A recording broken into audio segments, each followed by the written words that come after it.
Donald Trump today said he's narrowed his list of potential running mates to 5 or 6 people. Trump saying he's giving special weight to political experience because he wants a vice president who can help him, quote, with legislation, getting things through Washington. Trump also says he's not ruled out New Jersey Governor Chris Christie as a potential choice of vice president.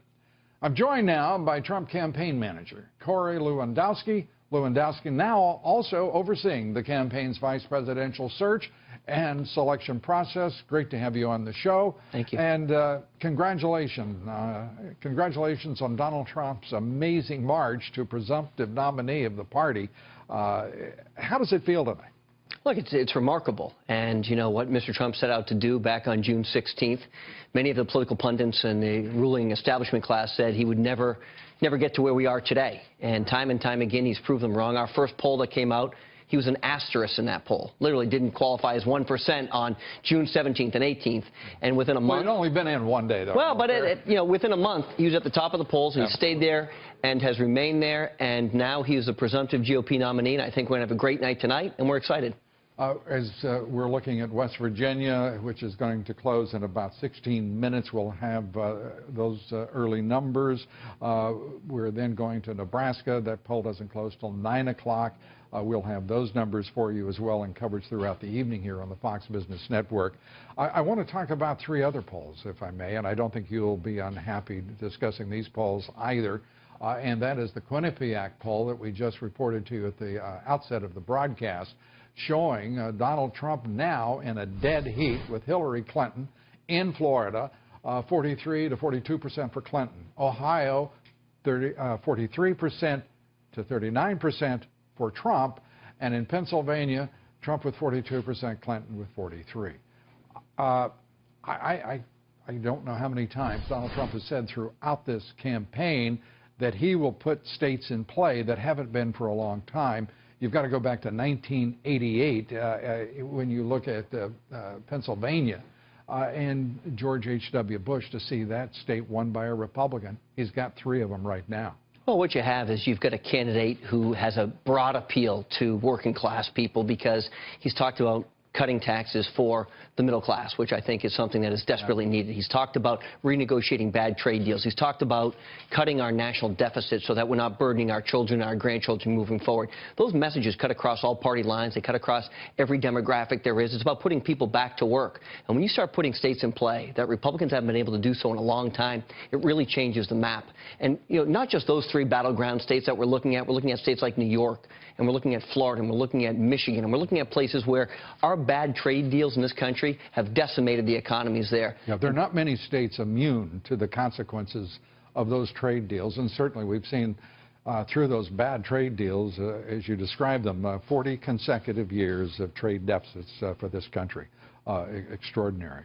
And as you say, Donald Trump focusing on the middle class, focusing on the consequences of public policy decisions that are frankly inexplicable to most Americans, particularly those suffering the consequences. I want to turn to, if we can, to the vice presidential search.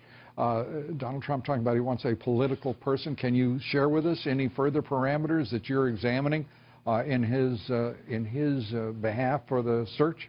Well, I think the important thing is when you have a President Trump, you want someone who's going to be a partner with him, that's going to help achieve the legislative agenda which he has set forth. And in order to do that, you need someone who fully understands Washington.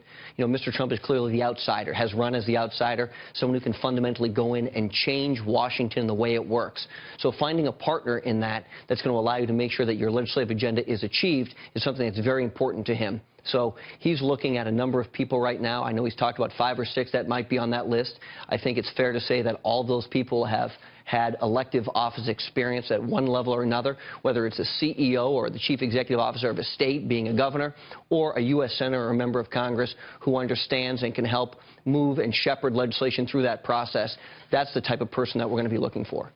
Within those parameters, any preference for gender, for ethnicity, race, any specific quality beyond the experiential background? No, I don't think so, because I think what you have to have in a vice president is a person who is qualified, should something happen to the president, to take over on day one. And you never want that to happen, but you want to have that person prepared.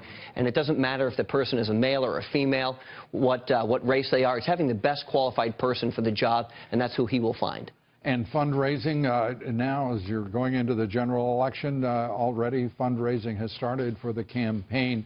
A lot of controversy, whether it's being manufactured or ginned up. I'd like to share with you in the audience something that goes back to October of last year, in which Donald Trump talked about exactly this phase that the campaign, the candidacy is entering. If you could, talking with my colleague Neil Cavuto, who we'll be working with throughout the evening here tonight. Let's hear that. After that, the party comes in and they raise, a lot of money. But it's not money that I'm raising. The party by that time will raise the money. What my pledge is, and what I've said very strongly, I'm going through the entire process through the nominating process. And at that point, I guess at the very end, the party kicks in, and that's fine with me. The party kicks in. Is that all being worked out? Are those discussions and strategizing taking place right now? Well, they are, and it's important to know that if Mr. Trump is elected president, he wants to have the majorities in both the House and the Senate so he can work to achieve his legislative agenda, which means he's going to help raise money for the party, which means making sure those down ballot races, those Senate races, those House races have the resources necessary to be successful. So he will be raising money for the party for the general election for sure. And Paul Ryan, Donald Trump meeting with Ryan and the Republican leadership of both the Senate and the House, but a separate meeting between the two men Thursday. How strained and how possibly productive will that meeting be? I think what you're going to find in that meeting is you're going to find two individuals have a lot more in common than most people think. I think they both understand the need to cut taxes for the middle class, balance our budget, reduce our deficit. Those are things that there's no question they see eye to eye on. And so what they're going to have the opportunity to do is talk about what their objectives are and how to get there. And that's not just between Speaker Ryan, but that's also with Leader McConnell. So as the nomination progresses, laying out what Mr. Trump's vision is for America in the first 100 days and beyond is going to be with those party leaders to make sure that when he takes over and is sworn in on January 20th, he's going to have the opportunity to have that agenda set, work closely with Congress, and make sure we can achieve the results for the American people.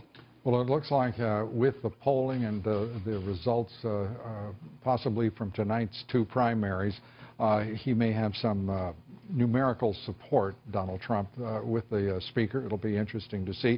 Do you expect resolution by Thursday afternoon? Well, I think what you have is you've got 10.5 to 11 million people who've supported Donald Trump. More people have voted for him than any other Republican nominee in the history of the country. So he has a clear mandate going in to be the Republican nominee. And what that is going to allow him to do is to make sure his agenda is coupled with the Speaker's agenda and the Senate Majority Leader's agenda, which is the best agenda for America. All right. Corey, good to have you with us. Thank you so much. Thanks for being here. It's a pleasure.